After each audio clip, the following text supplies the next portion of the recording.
Hello friends, welcome to GS talks. और आज हम बात करेंगे बेसिक कॉन्सेप्ट ऑफ इकोनॉमिक्स में sector of economy and economy activities के बारे में। पेन ले लेते हैं और चलते हैं आगे।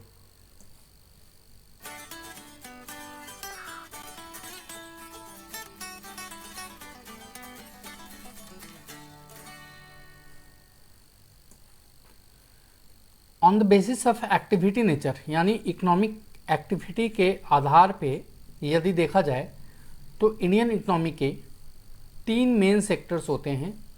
पहला प्राइमरी सेक्टर, दूसरा सेकेंडरी सेक्टर, तीसरा टर्शियरी सेक्टर। प्राइमरी सेक्टर को हम लोग एग्रीकल्चर सेक्टर भी कहते हैं। एग्रीकल्चर सेक्टर के नाम से भी इसको जाना जाता है क्योंकि प्राइमरी सेक्टर में एक महत्वपूर्ण एक्टिविटी जो होती है वो एग्रीकल्चर होती है। सेकेंडरी सेक्टर को हम लोग इंडस्ट्री और मैन्युफैक्चरिंग सेक्टर भी कहते हैं। और तीसरा जो है टर्शियरी सेक्टर, इसको हम लोग सर्विस सेक्टर के नाम से भी जानते हैं। क्लियर? आगे देखते हैं प्राइमरी सेक्टर को। प्राइमरी सेक्टर जो होता है इसमें जो मेन एक्टिविटी होती है ये यूटिलाइजिंग नेचुरल रिसोर्सेज डायरेक्टली होती है। यानी हमारे पास जो भी नेचुरल रिसोर्सेज हैं इसका जब हम डायरेक्ट उपभोग करते हैं, जैसे एग्रीकल्चर जो है इससे जो फसल होता है इसका हम लोग डायरेक्ट उपभोग करते हैं। माइनिंग से जो कोयला निकलता है इसका डायरेक्ट उपभोग करते हैं। फिशिंग से जो मछली निकलती है इसका डायरेक्ट उपभोग करते हैं। इस तरह से कहने का मतलब ये है कि जिस एक्टिविटी में हम लोग नेचुरल रिसोर्सेज का डायरेक्टली उपभोग करते हैं, ठीक है, वो एक्टिविटी प्राइमरी सेक्टर के अंतर्गत आती है। यानी प्राइमरी सेक्टर के अंतर्गत वो सभी एक्टिविटीज आ जाती हैं जिसमें हम लोग नेचुरल रिसोर्सेज को डायरेक्टली यूटिलाइज करते हैं। इनके मेन सेक्टर जो हैं agriculture, mining, fishing, forestry, dairy and other industries fall into other industry, मतलब जो भी यूटिलाइजिंग नेचुरल रिसोर्सेज को डायरेक्टली करेगा। ठीक है, आगे चलते हैं। Due to the nature of this profession, people who engage in primary activities are referred to red collar employees।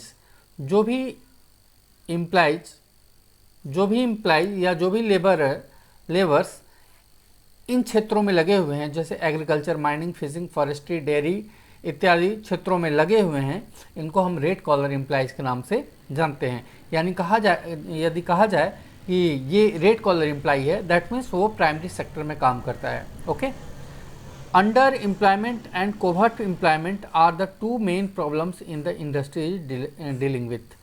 Actually कहने का मतलब ये है कि जो भी पढ़े लिखे आदमी हैं यदि वो बेरोजगार हैं तो वो एग्रीकल्चर में लगे हुए हैं, यानी उनकी क्षमता का भरपूर उपयोग हम लोग एग्रीकल्चर में नहीं ले पाते हैं।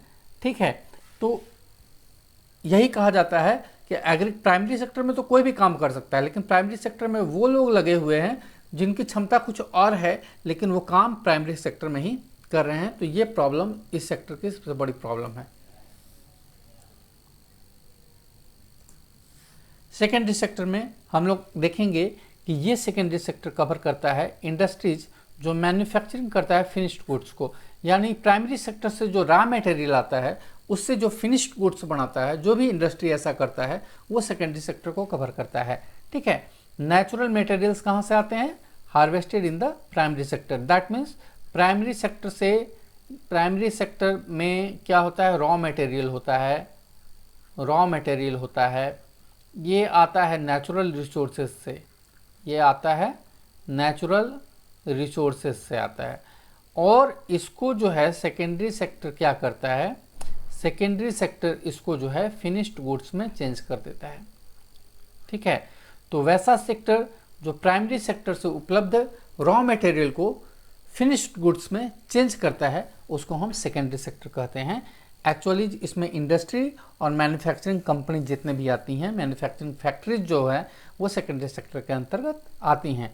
Rather than producing raw materials, इसका काम है it is the sector of countries economy that manufacturing goods, जो गुड्स का मैन्युफैक्चरिंग करता है उसको हम लोग सेकेंडरी सेक्टर में रखते हैं।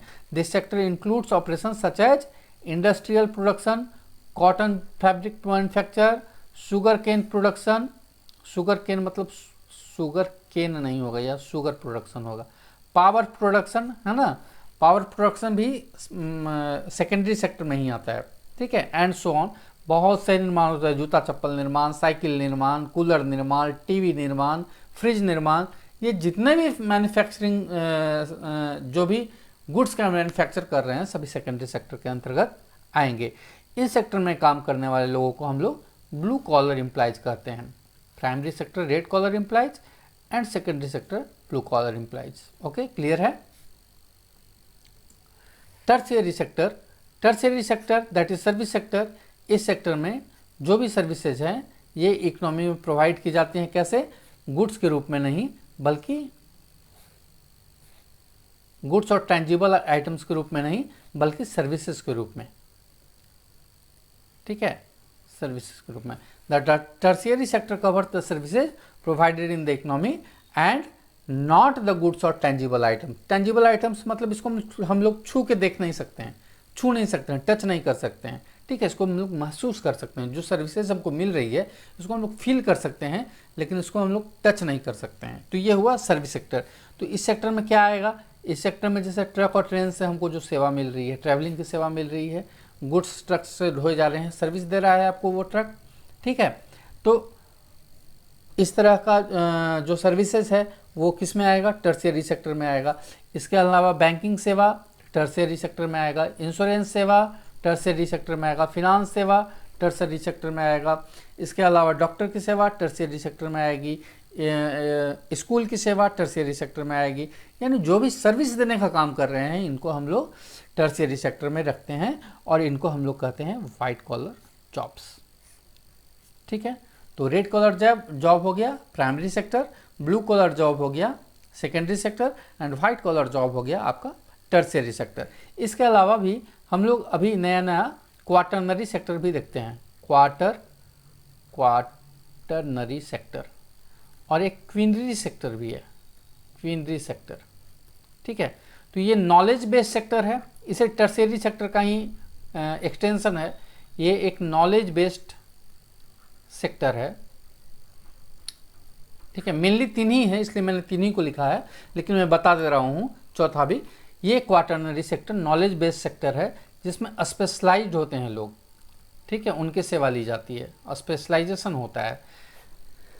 तो स्पेशलाइजेशन जैसे डॉक्टर है तो डॉक्टर स्पेशलाइज है अपने ये में, अपने क्षेत्र में वो स्पेशलाइजेशन ले रखा है। तो डॉक्टर की सेवा, हॉस्पिटल ये क्या कहा जाता है, कोई सीए है, चार्टर्ड अकाउंटेंट है तो वो क्वाटरनरी सेक्टर की सेवा आपको दे रहा है, ठीक है। यदि कोई अकाउंटेंट है तो वो क्वाटरनरी सेक्टर की सेवा आपको दे रहा है। तो इस तरह से जो भी अपने फील्ड में स्पेशलाइजेशन रखे हुए हैं, नॉलेज बेस्ड है, वो क्वाटरनरी सेक्टर की सेवा देते हैं, ठीक है। और ये क्वीनरी है, ये पब्लिक पॉलिसी जो पब्लिक पॉलिसी जहाँ बनता है यहाँ डिसीजन मेकिंग सेवा है ना, जहाँ पब्लिक पॉलिसी जो बन रही है या पब्लिक के वेलफेयर में जो डिसीजन लिए जा रहे हैं, ठीक है, तो वो क्वीनरी सेक्टर में। जैसे जनरली इसमें गवर्नमेंट सेक्टर के सभी चीज़ें आ जाती हैं, जैसे गवर्नमेंट एम्प्लॉइज़, ये क्वीनरी सेक्टर में सेवा आपको दे रहे हैं। Government employees, public schools, public hospital, है ना, तो ये हॉस्पिटल, डिफेंस सर्विसेज, ठीक है, डिफेंस सर्विसेज इत्यादि ये जो सर्विसेज हैं ये क्वीनरी सेक्टर की सेवा में आते हैं। वैसे ये दोनों की दोनों सेवाएं टर्शियरी सेक्टर की ही सेवाएं हैं। आप एग्जाम में बस टर्शियरी सेक्टर याद रखिएगा। आपको यदि आपको जानने के लिए मैंने क्वाटरनरी और क्वीनरी भी यहाँ पे डिफाइन कर दिया है, ठीक है। लेकिन मेनली तीन ही सेवाओं को, सेक्टर को आप याद रखिएगा, primary, secondary and tertiary. Okay, quinary वाले को गोल्ड कॉलर जॉब कहा जाता है, क्वाटरनरी वाले का मुझे पता नहीं है, आप सर्च कर लेंगे यूट्यूब पे। ये क्रेडिट है, ये चार्ट जो है मैंने statistia.com से लिया है आपको बताने के लिए। यहाँ डिस्ट्रीब्यूशन ऑफ द वर्कफोर्स जो है, हमारा वर्कफोर्स टोटल मजदूर जो हमारे देश में लगे हुए हैं, काम करने वाले जो हमारे देश में लगे हुए हैं, वो 2011 से 21 तक किस सेक्टर में कितने हैं। तो हम लोग यहाँ 2011 से 21 तक देख रहे हैं कि प्राइमरी सेक्टर, आंकड़े याद करने की ज़रूरत नहीं है, बस याद ये रखिए कि प्राइमरी सेक्टर में सबसे ज़्यादा हमारा वर्कफोर्स लगा हुआ है। उसके बाद फर्स्ट पे प्राइमरी सेक्टर है और सेकंड पे टर्शियरी सेक्टर में वर्कफोर्स है और थर्ड पे मैन्युफैक्चरिंग सेक्टर में वर्कफोर्स लगा हुआ है। मैन्युफैक्चरिंग सेक्टर बहुत स्लोली बढ़ रहा है, धीरे धीरे 23.11 से 25.34 तक पहुंचा है। एग्रीकल्चर सेक्टर घट रहा है, ये बहुत अच्छी बात है। प्राइमरी सेक्टर में वर्कफोर्स जो है कम हो रहा है, ये बहुत अच्छी बात है। और ये भी हमारा टर्शियरी सेक्टर भी धीरे धीरे बढ़ रहा है। तो हमारी इकोनॉमी तभी ग्रो कर सकती है जो इसमें बहुत ज़्यादा मैन पावर लगा हुआ है, ठीक है। कॉफर्ट अनएम्प्लॉयमेंट यहाँ पे जो लगा हुआ है, तो इससे निकल कर लोग सेकेंडरी और टर्शियरी में जाएंगे तो हमारी इकोनॉमी इंडिया की इकोनॉमी और अच्छे से ग्रो करेगी, क्योंकि इसमें बहुत ज़्यादा वर्कफोर्स लगा हुआ है और इससे जो प्रोडक्शन होता है, ठीक है, जो जीडीपी में इसका योगदान है वो एक्चुअली कम है, ठीक है। जीडीपी में योगदान इसका सबसे कम है और वर्कफोर्स इसमें सबसे ज़्यादा लगा हुआ है, तो ये थोड़ा सा दिक्कत वाला बात है। आगे वाला चार्ट भी देख लेते हैं। जीडीपी में सेक्टर वाइज कंट्रीब्यूशन क्या है 2011-12 में देखें तो देखिए प्राइमरी सेक्टर में सबसे कम है, मात्र 16.38%, ओके। सेकेंडरी सेक्टर से 29.34% एंड टर्शियरी सेक्टर से 54.27% यहाँ पे वर्कफोर्स लगा हुआ है। जबकि 20-21 में हम देखें तो ये आंकड़ा थोड़ा सा बढ़ ही गया है, 21.82% लगा हुआ है प्राइमरी सेक्टर में, सेकेंडरी सेक्टर में 24.29% लगा हुआ है, ठीक है। और टर्शियरी वर्कफोर्स वर्कफोर्स नहीं, योगदान जीडीपी में योगदान जो है 16.3% का है। यहाँ पर कंट्रीब्यूशन जो है 21.82 का यहाँ पे है कंट्रीब्यूशन। यहाँ 2011-12 और 2020-21 हमने देखा, यहाँ पे सेकेंडरी सेक्टर का योगदान 29.3% है और 2020-21 में 24.29% है। यहाँ पे टर्शियरी सेक्टर का योगदान सबसे ज़्यादा है, 2011-12 में 54.27 था, यहाँ पे 53.87 है।